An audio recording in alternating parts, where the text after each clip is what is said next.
It is Friday just before noon, and our plane is touching down in Prague.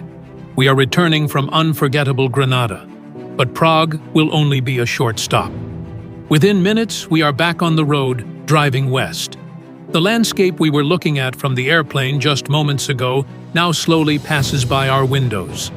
Our destination is Munich, the proud capital of Bavaria, a city shaped by kings, traditions, and history. We will stay here through Saturday.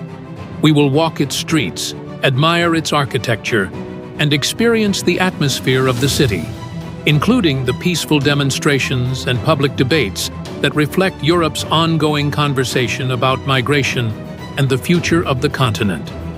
What we saw here will become a story for another video, because today's story begins somewhere else. Somewhere that looks as if it belongs to a much older world.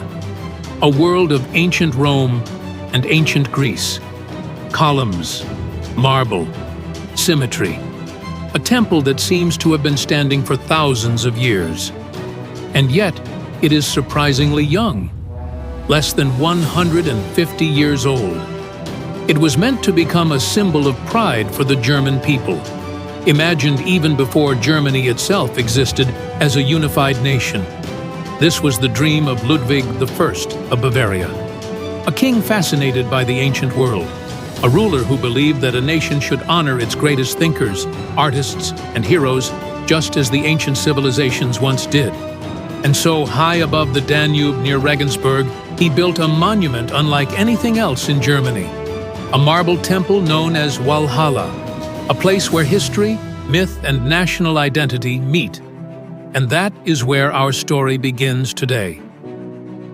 For Ludwig I of Bavaria, this was more than just architecture. It was a statement. At the beginning of the 19th century, the German-speaking world was still fragmented, divided into kingdoms, duchies, and free cities. But Ludwig believed that long before a nation exists politically, it can already exist in culture, language, and shared memory. And so he imagined a temple, not for gods, but for people. For poets, scientists, rulers, philosophers, and artists whose ideas shaped the German cultural world. The building itself was designed by the famous architect Leo von Klenze, who modeled it after the temples of ancient Greece.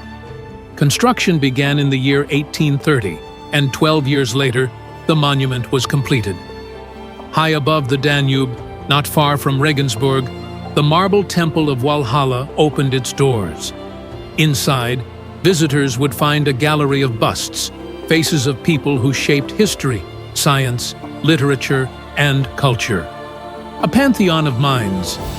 But Ludwig's vision also carried a quiet paradox. Because among the honored figures were not only Germans in the modern sense, but also people from many parts of Central Europe, from lands that today belong to Austria, the Czech Republic, or Slovakia.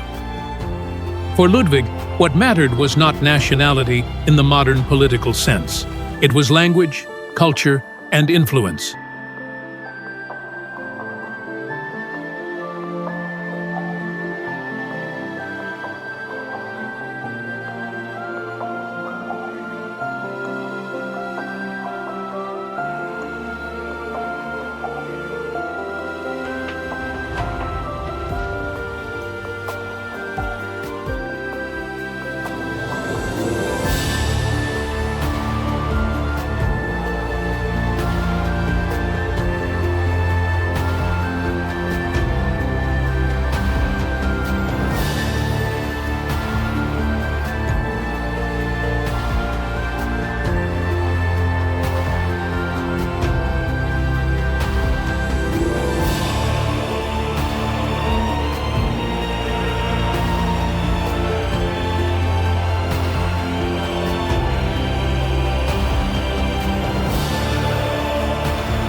And so, in this marble temple above the Danube, Ludwig I of Bavaria tried to capture something that every nation searches for, a sense of memory.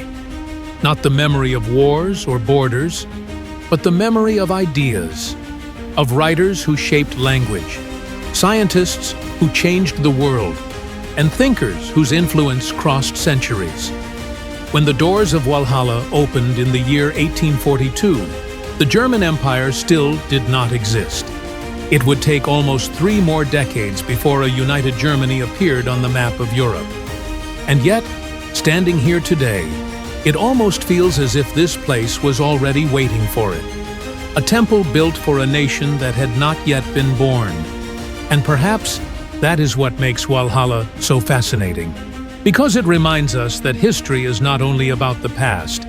Sometimes it is also about dreams of the future.